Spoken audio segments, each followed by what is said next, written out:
gentlemen, it's over. I did it. No more college projects, no more financial aid bullshit, no more programs or books to buy. It's all over. With that said, there's no better way to celebrate than by focusing an entire month on one of the best video game characters of all time, Mario. That and people have been pestering me for a while now to make a month of Mario ever since I made a month of Sonic. 2 of them. But let's not dawdle any longer. Ladies and gentlemen, this is Month of Mario.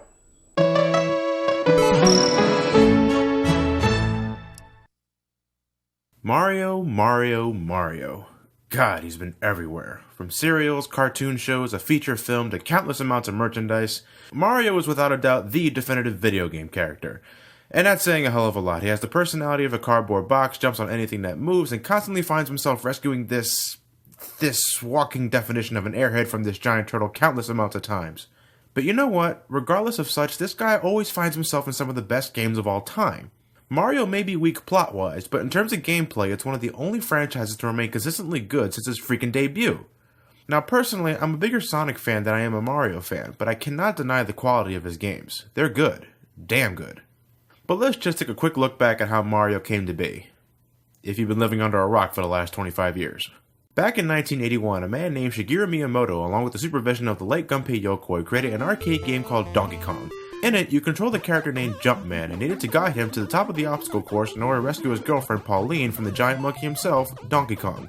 During the American localization process, Mr. Miyamoto decided to name Jumpman Mario, after his office landlord at the time, Mario is it Segali or is it Segali? Or is it Segali? Whatever. You can't spell it without... Anyway, the game was incredibly simple in design, but back then, this was considered the shit. It sold incredibly well and just about every console at the time had a port of the game. With Donkey Kong's success, Mr. Miyamoto wanted to experiment more with Mario himself. While Donkey Kong will go on to star in other games, one in which Mario himself is a villain, Mario will go to star in the 1983 game Mario Bros. It's here that we find out that Mario is an Italian-American plumber from New York and he has a brother named Luigi. And let's just say that this is probably the closest we'll ever see Mario doing anything remotely plumbing related. Unless there's some other Mario plumbing game I'm unaware of. The game was a modest success, but nothing amazing. It wasn't until 1985 when Mr. Miyamoto created Super Mario Bros. For the Famicom Disk System, or the Nintendo Entertainment System for everyone else. This is the very first game I ever played and beaten. Gone is the plumbing, instead we get a 2D side-scroller that places Mario in the fictitious Mushroom Kingdom, where a giant turtle named Bowser, or King Koopa in Japan, has kidnapped Princess Toadstool, or Princess Peach. Not only that, but he's also transformed all the kingdom's inhabitants into blocks and whatnot using his powerful black magic. Well, that black magic part is what the manual has said. Whoa, wouldn't that mean Mario is committing murder every time he breaks a block?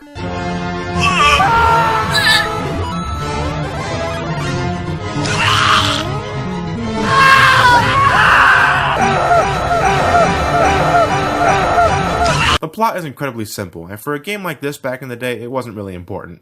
As Mario, it's up to you to travel through 8 different worlds and defeat Bowser himself in order to save the day.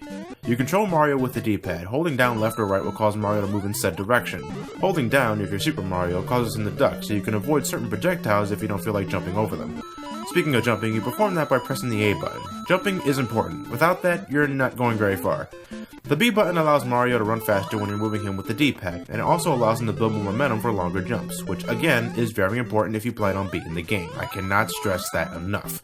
When I was a kid, just about every single adult I've seen play the game seemed to act like the B button didn't exist, and it tore me up inside seeing someone play the game so slowly. Come on guys, was it so hard to hold down the B button while moving? Anyway, throughout your travels you can collect coins, which besides adding points to your meaningless score, can also net you an extra life if you collect 100 of them. Scattered throughout each level are glowing boxes with question marks. By jumping under them, you can release what's inside. Most of the time, it's coins, but other times it can contain power-ups. Now, Mario himself may run fast and jump high, especially for a fat guy, but his endurance sucks ass. If you run into anything hazardous, your ass is dead. Just one hit, and you're dead. With power-ups, you can make your journey a little easier. When a mushroom pops up, you can become Super Mario, which not only makes you bigger, but can also allow you to take an extra hit. While Super Mario, you can also collect a Fire Flower, which is awesome. You can spit fireballs and absolutely nuke just about anything in your path. Well, almost anything. You can also obtain a Starman, which grants you temporary invincibility. You glow many colors and you can teach enemies the misery of touch damage. Hidden throughout each world are green mushrooms, which grant you an extra life, but like I said, they're usually hidden, so you'll need to dig deep if you plan on finding any. Sometimes you can also travel down certain pipes, which lead to bonus rooms where you can collect lots of coins. And there's also the rare vine that can take you high up into the sky and again collect tons of coins. Coins, coins, coins. Though Super Mario Bros. Is mainly a single player adventure, if you have a buddy along with you, you can play a two-player game, where player 2 can control Luigi. You don't play at the same time, but rather you alternate whenever one player dies. Besides the change in colors, they play exactly the same, though looking back, it's weird that Luigi looks exactly like Mario when he attains the Fire Flower. In fact, I think this is the only game where Luigi's default colors are white overalls with a green undershirt, which would become his Fire Flower outfit in later games. The further you travel, the more difficult the game gets. Most of the time, you'll be controlling Mario on foot, where you just have to maneuver through many obstacles, platforms, and enemies. Sometimes the setting can be atop many trees, while other times you can be underground, where it's dark, dank, and full of piranha plants. Occasionally, and by that I mean 2 times, you'll come across the water level, where you need to guide Mario underwater and swim your way to the exit while avoiding all the fishes, squids, and bottomless pits that can suck you in. The castle levels are certainly the most dangerous. There's hazardous obstacles all over the place, bottomless pits aplenty, and little to no power-ups available. Some of them can also be like mazes, like the ones where if you go in the wrong direction, the stage loops over and over again. The overall level design is incredibly linear. There aren't really any multiple paths to explore besides the occasional bonus room, and every level has only one exit to reach. If you're of the speedrunning type, you can discover hidden warp zones where you can skip whole worlds entirely. In fact, if you know where to find the right warp zones, you can beat the game in about 5 minutes. I'm not kidding. Enemies come in many flavors. You have Goombas, which are pathetic and only exist for you to step on. Koopa Troopas, which after stomping retract in their shell, which you can kick around and knock other enemies. Oh shit! Sticking out of some pipes are piranha plants, but if you stand next to the pipe they're in, or stand on top of it, they don't come out at all. Huh, it's kind of a stupid weakness if you ask me, but moving on, we also have Buzzy Beetles, which are just like Koopa Troopas, only these guys are immune to the Fire Flower. Eventually you'll come across Lakitus, which only exist to drop Spinies, which Mario can't jump on. Underwater you can come across Cheep Cheeps and Bloopers, who are impossible to kill without the Fire Flower. Oh yeah, you can use fire underwater. What? In a world where Fat Man can jump high, mushrooms make you big, and turtles have a vendetta against you, did you honestly think this game will be at least scientifically accurate? Last but certainly not least, we have Hammer Brothers, my most hated enemy. They jitter left and right, jump up and throw hammers, and most of the time you'll meet them in pairs. Now, they don't give me trouble all the time, but this fucker right here always gives me shit! Near the end of the final castle and right before this lava pit, we probably have one of the worst offenders of horrible enemy placement ever in video game history. Yes, even worse than fucking slicers. Why is this Hammer Brother here? Do you know how hard it is to successfully kill a Hammer Brother by jumping on it? Come on. Come on, shit! Alright, damn it! Oh, what the flying fuck? You gotta be shitting me! That's it, there's gotta be a hidden power-up block somewhere around here. Come on. Nothing? There's nothing here? Oh shit, I'm running out of time! Fuck! Okay. And there you have it, folks. Sometimes you just gotta say fuck it and run. At the end of a world, you have to conquer one of Bowser's castles and defeat him by either getting behind him and touching this axe, or you can continually nuke him with the Fire Flower, which reveals that you weren't really fighting Bowser, just a miserable clone. After defeating a Bowser wannabe, you find out that the princess is in another castle, and you're gonna hear that about 6 more times. What the fuck? Initially, the only thing that Bowser clones do is jump and shoot fireballs out of their mouths. But after World 5, I believe, they begin to throw hammers into the mix as well. Personally, I recommend trying to run under Bowser to beat him, but if you have enough speed, you can try to jump over him as well, assuming there's no hammers in your path. The real Bowser is in the final castle, and, well, he has all the same tactics as all the other Bowser wannabes. He occasionally jumps, shoots fireballs, and throws a shit ton of hammers. Kind of a letdown really, but after sending him to hell, you can finally rescue the princess. She presents you a second quest, which is really just the hard mode, where Goombas are replaced with Buzzy Beetles, and both they and Koopa Troopas move a little faster. You also get a level select. That's nice. Graphically speaking, for the 80s, this game probably looked amazing for the time. The environments are bright, everything is perfectly distinguishable from one another, and it's never too hard on the eyes. Even today, I think the game still looks nice. I wouldn't say spectacular, but with the simplicity of it all, I think it aged nicely. Musically speaking, I mean, come on, show me one person who doesn't at least know the overworld theme and I will show you someone who is lying out of their ass. Besides the overworld theme though, the musical pieces are incredibly short. Really short.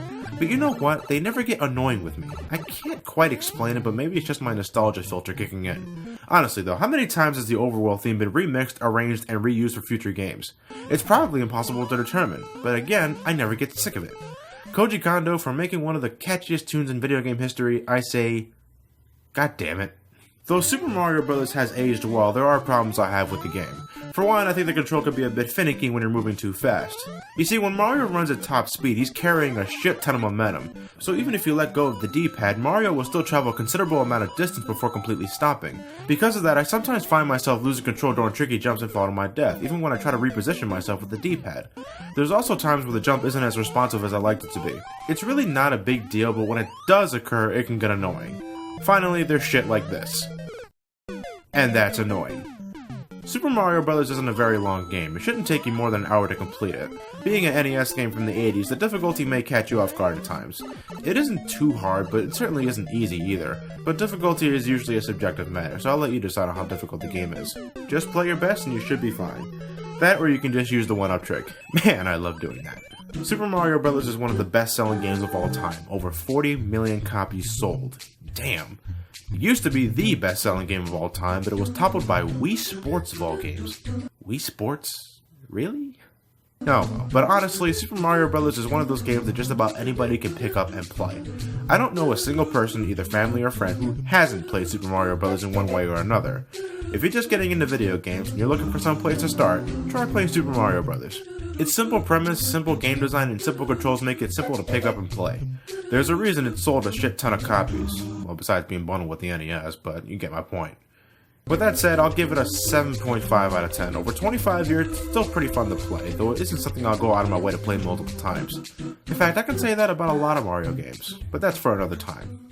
Now you may be wondering, just how on earth am I going to review all 5 classic Mario titles by the end of the month, given that I'm starting this series around the middle of April? Well, it's simple, actually. Because Mario games have next to no plot, I can go straight into the gameplay instead of having the plot summary that I usually give on my other game reviews. So with that said, next time we meet, we're going to go straight into Super Mario Bros. 2 from the NES. And by that I mean Super Mario Bros. 2 USA, and not... I know, I really guess I should do that game, shouldn't I?